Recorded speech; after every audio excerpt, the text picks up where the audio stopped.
Hey guys, welcome back. Today we're giving you the final part of our Week 17 fantasy football starts and sits, as well as the final episode of the 2020 NFL fantasy football season for our podcast.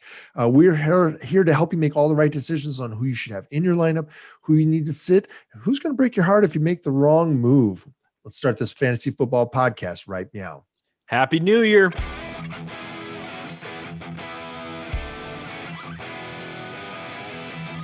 Hey everyone, I am Justin, that is Kyle, and this is the Fantasy Football Upside. Thanks for dropping by our Fantasy Football podcast and YouTube channel. We appreciate it. We're here to help you make all the right decisions, and if you're watching this right now, you're probably in a Week 17 championship game, so you've made it to the right place. And today we are giving you the second part of our start-sit questions for Sunday's games for Week 17. Definitely check out our first part for Week 17 start-sits by clicking where Kyle's pointing. And also, you want to check out our top starts, streamers, and fades episodes. You can find that down in the description below, as well as our other releases from this week. Kyle, what you got before we get right into it? Hey guys, this is going to be our final episode for the 2020 season. I know it's 2021. Yeah, this is the final one. Not only that, it's actually episode 150 for us. 150. Yeah, 150. It's going to be about 150. It'll be about 150. So if you want to find out when we start, when we fire back up, which actually won't be that long, but if you want to find out when that's happening, make sure that you hit that subscribe button as well as the bell down below so that you're notified every time we upload the podcast, and you'll be able to not miss a thing during the off season. We have a whole lot of fun. We do a lot of stupid stuff, and hopefully we're going to do a little bit more this coming year. Yep. And hey, if you got any questions because you're wanting to win that championship, we're here. Drop a question down below. Ask your start-sit questions, ask your add-drop questions, all that stuff. Yep. We are here to help out. We want to get you through that championship game. We know that you might still have a game this week, and we're here to help. So we're always asking. Do you need assistance? That's right. It's the last time we're going to ask that one for a little while, but we're here to help. Let's dive in headfirst in the shallow end and start getting through the rest of these breakdowns. First up, we have Arizona Cardinals at the Los Angeles Rams. All right, Cardinals. Let's see here. Kyler Murray. Yeah. I mean, I guess you could start him. Look, he says he's ready to go. He says that he's going to play. He's listed as probable right now. But look, this is a really bad matchup. They are the best defense against the QB as it relates to fantasy points allowed to the QB this year. So he made our fades episode. Yeah, I think part of our fades. Yeah, I think that you probably are still going to start him. I'm hopeful that you're in like a super flex or 2 QB league. I'm also hopeful that maybe you thought through ahead of time and picked up a QB on the waiver wire at some point during the season with a favorable matchup at this week, so that you could get through your playoffs. But look, if you got him and you have no other option, maybe he does something miraculous. Kenyon Drake, I think, is a start. I think it's okay. Chase Edmonds is banged up. I think he's actually potentially out already. So as a result, I would consider Drake a pretty good start because he's going to get a decent amount of volume. DeAndre Hopkins and Christian Kirk are both startable, but again, very tough matchup. DeAndre Hopkins could get shut down completely here in this matchup. He's been very, very mediocre this year. I think part of that is it's a new offense. Yeah. He's not been able to do what you would hope that he would have been able to do right off the bat. But guys coming in to a new offense usually have trouble. So that's just kind of the way it is. There's history about this. Whenever it comes to an elite wide receiver coming into a new offense, new team, there is a feeling out period for a year or so. I expect DeAndre Hopkins to have a killer year next year. Oh yeah. I think so too. And it's also third year for Kyler Murray, I think, at that point. And so, I think it'll be good. All right. Who do you have for the Rams? For the Rams, I don't have too much for you. I'm not going to take too much of your time because Jared Goff is going to be out for this game. Yeah. So for running backs, though, Malcolm Brown is about the only running back left after Darrell Henderson and Cam Akers have been ruled out for Week 17. And then also when it comes to wide receivers, Cooper Kupp is out, or most likely out. He's been placed on the COVID list. Even Sean McVay says he might not be cleared in time. So Robert Woods would be the only real receiving option, in my opinion, that could be even worth anything. And that might not be even the case with John Wolford at the helm, because we just don't know what we're doing when it comes to John Wolford at the QB helm. But if anybody with the talent that you need to get, I mean, it's gonna be tough for you to sit Robert Woods. So Bobby Trees has been dominant this year. He's been really solid. I like Robert Woods. I've drafted him regularly over the past few years just because he's so consistent. Like he's the opposite of Keenan Allen. So yeah. All right, let's move on here. We've got Jacksonville Jaguars at the Indianapolis Colts. The Jags. Look, Mike Glennon is the guy starting for Jacksonville. Mr. Neck. Yeah, hopefully he's not starting for you. James Robinson has already been ruled out. That was very early in the week. Dare Agumbawale is the guy to start. He's going to be starting, but this team isn't going to do anything to try to win now. I mean, they've already locked up that first pick, right? But why stop here? Why not? They already got the win, so they're not 0-16. They're not going to finish 0-16. So why win this one? DJ Chark is already listed as questionable, but I think you could start him if he plays, just because you gotta have to. I don't know. I wouldn't bank on him for a whole lot there. Chris Conley is a start if Chark is not able to go, but I don't like any of that. So who do you have for the Colts? Philip Rivers made our streamer part of our episode. So I it's one of those things you might have had a lot of injuries, or you had your Patrick Mahomes, owner or fantasy player. That's probably the only reason why you maybe had him on your bench. But otherwise, he's a 2 QB or super flex start. Jonathan Taylor is a must start. This guy, as long as they keep going to him like they should throughout the whole game, then this guy is a running back one. And curious to see what our early rankings are going to be for Jonathan Taylor going into next year. Yeah. So, but for wide receivers, T.Y. Hilton, I would still say he's getting you somewhat of a wide receiver 3 value. And that's where I kind of have him situated in this game. And then once again, for all the other options, there's just a lot of things where Philip Rivers, he shares the ball quite a bit. So I just don't have any other starts that I would feel comfortable with for the Indianapolis Colts. Yeah, I mean, I think if you're stuck in a situation where you have one of those tight ends, maybe it's Trey Burton or Jack Doyle. I think you can go with it just because Jacksonville's so bad against the tight end. Like I think Jack Doyle might be the guy. Truthfully, just his catch percentage is really, really extremely high lately, or even just the last few years. So, and coming down toward the end of the season, I think that's going to be something where they're going to be looking towards Jack a little bit more. Sure. All right, we've got the Tennessee Titans at the Houston Texans. The Titans have quite a few startable players, and has a lot to do with the fact that this is a really terrible defense that they're going to be facing. It's a good offense, but this is a terrible defense. So they're very, very exploitable. Ryan Tannehill, it's a decent start and a terrible defense. So, fire him up. Derrick Henry, start him twice if you can. I don't know. It's the worst defense against the run that there is. And most fantasy points allowed to the running back this year. AJ Brown, fire him up. 7th most fantasy points to the wide receiver. So I'm firing him up. Corey Davis has been doing well actually lately. Well, he had a dud last week, but before that, I mean, he put up he put up a goose egg last week for Corey Davis, but previous to that, whoa. Who were they playing though? Right? We talked about that being a real risk. It's a really good secondary. He was our fade of the week last week. Yeah. And then Jonnu Smith, that they just aren't targeting like they were before.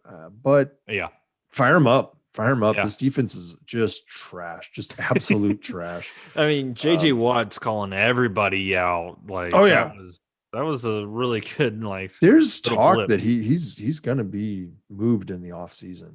It would make sense. I mean, they have to recoup some of what Billy O'Brien's done to this team, and I mean, JJ Watt is. They would have the 3rd overall pick in the draft this year. They would. However, that is now owned by Miami.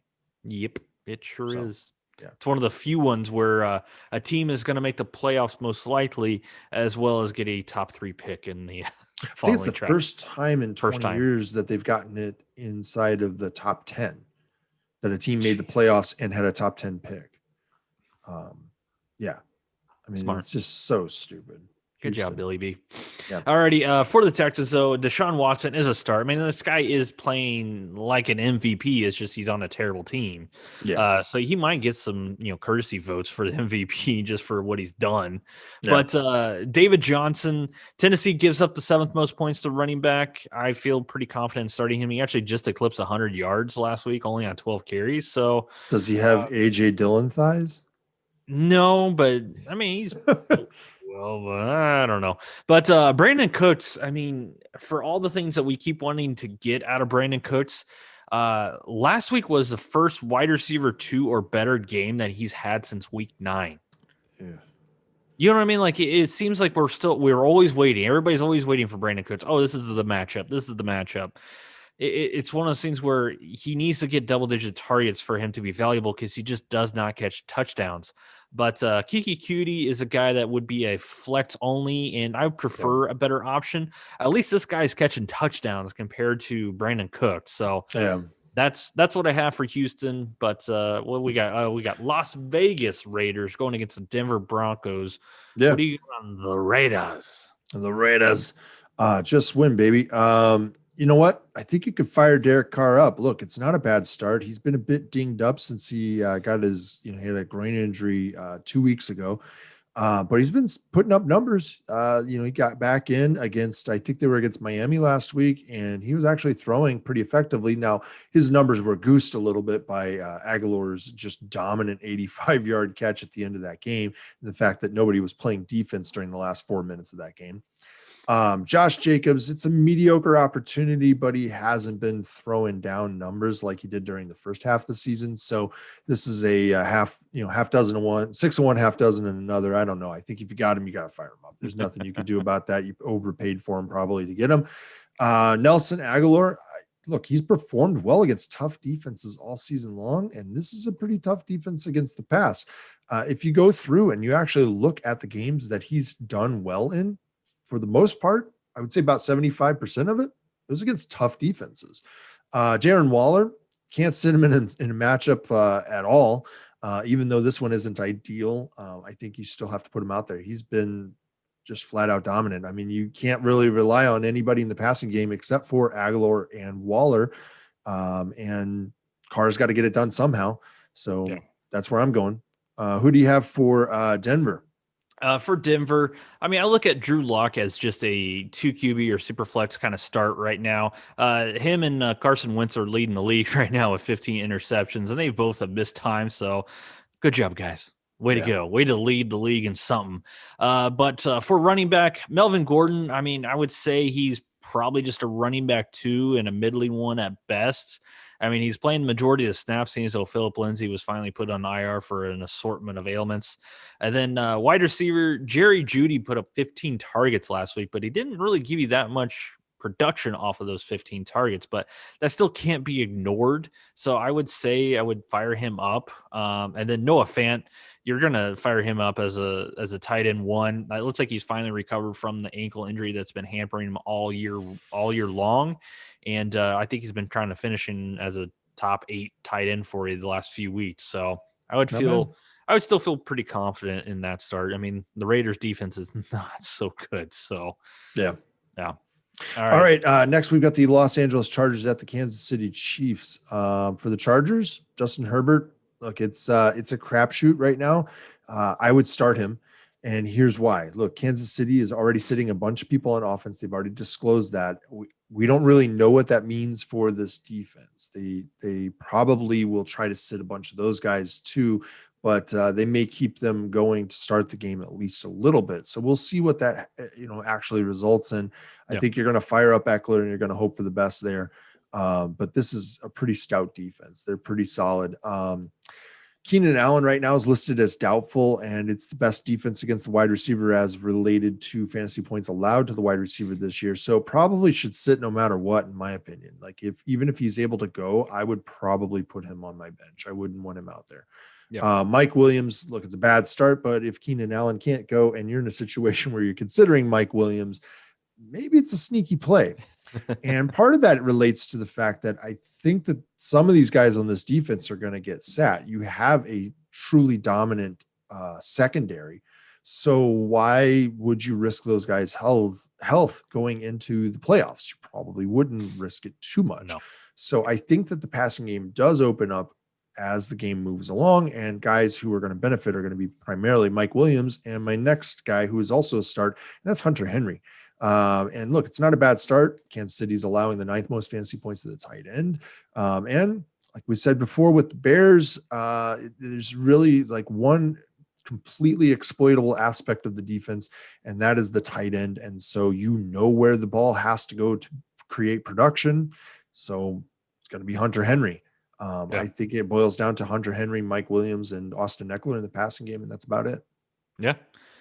Yeah, you've already kind of mentioned it when it comes to the Chiefs, when it comes to them sitting a lot of players, and they've already announced a few of those players. So I'm just going to go straight to Chad Henne. Who knows? Maybe he can get you a 2 QB or super flex, some value out of there. I might be kind of looking at him as a DFS kind of pickup just for fun. Let's see, dip our toes in there a little bit. But when it comes to running backs, this is where it gets interesting a little bit. And I have a feeling that Darrell Williams is going to be the guy that they're actually going to look for to help them in the playoffs. Like, I actually think he got more carries than Lev Bell did. He out-touched Le'Veon Bell. So with that, I actually think Darrell Williams' value in this game may be limited because I think they're going to run Le'Veon Bell out there a little bit more, just like you said, to not get anybody hurt. So it's actually Le'Veon Bell could get you some flex appeal, and that's a very limited upside flex appeal because this guy can't even beat out Darrell Williams, whose athleticism were based off player profile was towards the bottom last time I looked. So but when it comes to wide receivers, Tyreek Hill, Sammy Watkins, I think they're going to sit both of those guys. Yeah, I think Hill was already announced. They've already said that, and then Sammy Watkins has been, he's been lizard bit. I mean, he's been hurt a couple times with hamstring injuries. So, if you know what I'm talking about, I think those grow back. Oh, okay, okay, yeah. Isn't Watkins one of the lizard people out there? Yeah. But for the other wide receivers, I just can't trust any of those other ones to actually be like, this is the guy. There's just not there. It's going to be all over the place, especially with Chad Henne at the helm. Yeah. Yep. All right. Next up, we've got Green Bay Packers at the Chicago Bears. Aaron Rodgers, you can't sit him now. He's almost always getting at least a rushing touchdown against the Bears, it seems. Their red zone proficiency has really been awesome this year. I think it's actually the best in the league in red zone proficiency. So that's pretty good. Yeah. He seems to always somehow end up with a rushing touchdown against the Bears. Something about that he likes to run a touchdown against them. And look, Aaron Jones is a start as well as AJ Dillon. Actually, I think, the Bears are inspired to win, but the offense is not clicking on all cylinders. And, this offense, the Packers offense is clicking on all cylinders. So no matter how much the Bears want to win, it's going to be really tough to overcome this offense. And the Packers really want that bye week, I think. Yeah. So with Aaron Jones, you've also got AJ Dillon as a concern now, but I think you get that even split a little bit more like what Jones and Jamal Williams used to do. Aaron Jones was actually doing really, really well until he got taken out with an injury during last week's game for about a quarter worth of the game. And so Dillon kind of picked up the pace there for him and ended up with several opportunities that would have gone Jones's way. They like Aaron Jones in short yardage opportunities. He's had a number of rushes inside of the 5-yard line, so it's not surprising. But AJ Dillon's a start. So much for blowing the top 2 picks of the past draft, right? Everybody was like, oh, they wasted pick 1 and pick 2. No, I don't think so. Dude looked great during the last game. He ran better than the defense thought he would, as evidenced by the fact that 4th and inches, he got a 30-yard touchdown and left people in the wake on that one. And he's going to be an interesting guy to watch. I'm seeing a lot of dynasty chatter on Twitter about him and where he should be picked up and how much people are willing to go get him, how much they're willing to go spend. And the consensus seems to be, if you have to ask, big man, you can't afford it. yeah. All right, Devontae Adams. Hey, guess what? He's a start. Sitting on 17 touchdowns right now. Would be nice to see him notch a few more. Alan Lazard and Marquez Valdez-Scantling, I'm not going to start them. They're too unpredictable at this point. Robert Tonyan, Bobby T. The defense is very susceptible against the tight end. You better fire him up. This is the one way we know that you can exploit that defense other than the cheat code Devontae Adams. So, yep. What do you have for the Bears? For the Bears, Mitchell Trubisky, I have him as a 2 QB or super flex only, even though he did play really well against the Packers, I believe, last time they played. But I think they're going to figure him out a little bit more on this one. And then when it comes to running back, I have David Montgomery. I mean, his Week 12 game against the Packers catapulted him into a potential league winner for players out there. I mean, he's been the number one running back since Week 12. So I have him as a definite start for David Montgomery. And then Allen the Proof Robinson, our own little trademarked nickname that we gave Allen Robinson, he also had a really good game against the Packers in Week 12. He put up 13 targets, 8 catches, 74 yards, and 2 touchdowns. And this is also after the fact that he just had another big game last week. So maybe they're going to ride high on that. And Week 12 game, Jair Alexander did play. I looked that up. I was like, well, maybe Jair was out. He did play, but I think he was still kind of recovering from that concussion as well. I think he had another ailment as well. So I'd be curious to see what happened. I want to say it was like his first game back. Plus, I think that maybe Darnell Savage was out too. Yeah. And part of Jair Alexander's success is related to having other guys do their jobs around him. And Savage is one of those guys that does that. Yeah. So that's all I got on the Bears when it comes to starts. Mainly just Montgomery and Robinson, and that's pretty much what you've seen all year long, really. Yeah. All right, let's move on. We've got the New Orleans Saints versus the Carolina Panthers. I think this is our Sunday night game, right? I believe it is, actually. We've got Drew Brees. That's a start. He hasn't been good lately, so good luck with that one. Yeah. I don't know what to do about that. Alvin Kamara, I think you got to start him. I mean, what are you going to do? Maybe you picked up somebody along the way and you're able to start. Maybe you had Justin Herbert for some reason or something like that. Alvin Kamara, start him. This is the 9th most fantasy points to the running back this year. And so why not start the guy who just notched 6 touchdowns in a single game? I guess so, right? Yeah. He was happy to see Drew Brees come back. Latavius Murray, he's questionable right now, but it's a pretty decent matchup, so he might snag some points in a flex play for you, actually. Yeah. And it's like Alvin Kamara can't have all of the points, I guess, right? Emmanuel Sanders, fire him up. There's no other options at wide receiver. I mean, it's either Kamara, Latavius Murray, or Jared Cook. That's about it. I mean, those are the guys that are going to throw to. So why not Emmanuel Sanders? He has been known as a volume king in the past. So Jared Cook is also a start. 11th most fantasy points allowed to the tight end this year. He's been pretty reliable now that Drew Brees can't really throw the ball beyond 5 yards. So why not fire him up? Yeah. All right. Who do you have for the Panthers? Just fire it up. Fire him up. All right, for Carolina, I got Teddy Bridgewater as a 2 QB or super flex start. I feel like I've been saying this whole time. I just got stuck with all the matchups with just like quarterbacks. But running backs, well, CMC's already ruled out. Mike Davis is already ruled out. Come on down, Rodney Smith. So, well, that's the thing, though. This is why you don't play championships in week 7. This is why you don't do that. And but here's one guy that you want to keep an eye on. I mean, you already keep an eye on him for fantasy anyways, is Curtis Samuel.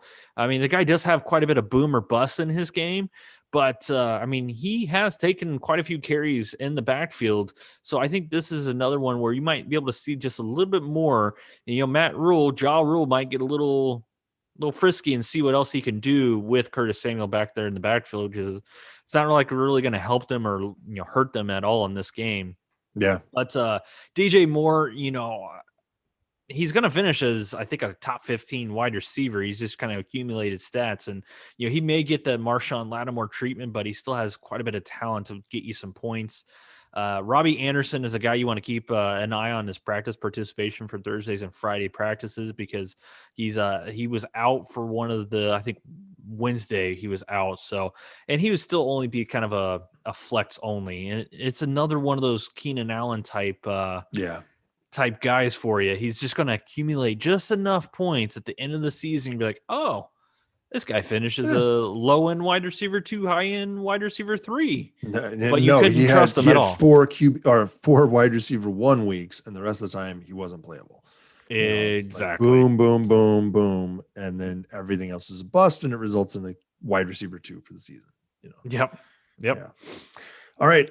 Washington football team at the Philadelphia Eagles. This is our Monday night game, I believe. And it's unfortunate they don't flex this game, right? But this one does matter, actually. I want to say that Washington and the Cowboys, I think they're the 2 teams that can still get into the playoffs out of this division.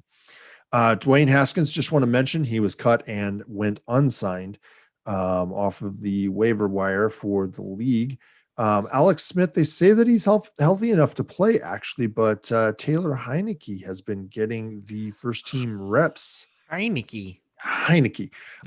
So either of them would be a super flex or 2 QB only option. That would be it. That's nothing better than that. And even then, that's quite suspect. Let's see here. We got JD McKissick. He's a start if Gibson can't go. And that's because Gibson is questionable, but if he is healthy, I think that he is a start.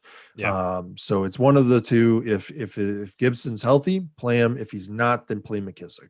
I don't think I saw anything when it comes to him re-injuring that toe. So no, he's just listed as questionable right now. Yeah, because they're not giving full participation in practices or anything like that. Absolutely. Yep. And at the time that we're recording this, Terry McLaurin is listed as doubtful. But if he does play, he is a must start. This is a really good opportunity, actually, because there's really nobody else to throw to. And if it's Alex Smith, I think that it'll be fine. It'll be completely fine. He's going to throw to McLaurin all day. It's not like Dwayne Haskins, who literally would just zero in only on McLaurin, but it still should be good. Logan Thomas, his volume is going to take a hit with the loss of Haskins, but he's still a good start. So I think that you can fire him up. Fire him up. Yeah.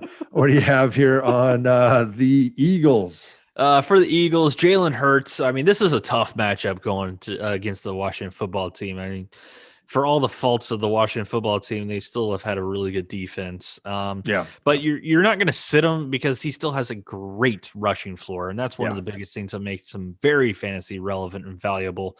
But when it comes to Miles Sanders, he actually made our fade episode this segment this week, and he's just been all over the map. And I think this is another one where he might give you a couple touchdowns or he might just give you a big old dud. So I prefer to put him in the flex if you have that capability, which is tough for a guy that I think was being drafted in the 2nd and 3rd rounds this year. So, but when it comes to wide receivers, my note on here is I cannot trust any wide receiver on the Eagles right now. You just can't do it.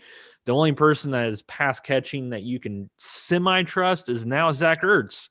It's one of those things. Dallas Goedert was up here, got hurt. Zach Ertz got hurt. It's just been a roller coaster with him. But last week, I always look at, more recent, what's happened recently. And Zach Ertz ran more routes than Goddard. And now Goddard's nursing the calf injury. So it's one of those things where if for some reason Goddard does miss this game with that calf injury, Zach Ertz could be a really good play here for you. Yeah, I mean, and one of the most important statistics for the tight end position is routes run. Yep. That's the biggest predictor of success is just the number of routes that they're running. And this is an offense that loves to run a lot of routes. That's why Ertz has always been drafted pretty highly in fantasy football. So, So it's going to do it, guys. That's all of the breakdowns for week 17, and that's all the episodes for week 17. It's also all of the episodes for the 2020 NFL season for fantasy football. That is season 1 of the Fantasy Football Upside podcast and YouTube channel, guys. We appreciate everything that we've been able to provide and help you with. Hopefully it's been helpful. We appreciate everything that you've given back to us. We've had a whole lot of fun with it. Yes. And we've enjoyed interacting with a lot of you and kind of getting to know how you think and what you're doing and being able to maybe help you guys. And, we've had a few detractors. We've had a few people who like our podcast so much that they decided that they want the name too. So that's been fun recently to try to handle, but you know what? Stuff happens, right? Yep. So we're going to be back in a couple weeks, and this is just the beginning, everybody. This is just the beginning of the fantasy football upside, and in our opinions, we're just going to keep going and keep chucking along for you. Yeah. I mean, we saw a good amount of growth. We've seen some statistics and numbers on the back end of things that are showing that, we're starting to gain some traction. We're happy with that. We want to keep it moving forward, keep going. We like that. Remember, it's the off season. Share us with your friends when season fires up or when the summer schedule starts rolling. Let people know about us. Feel free. And if you think we're terrible, definitely let them know. We can sabotage their season for you. But that's just how we roll, guys. All right. Thanks for being fans of the upside. We're going to see you guys as the next season gets going. Thanks a lot, guys. Bye. See ya.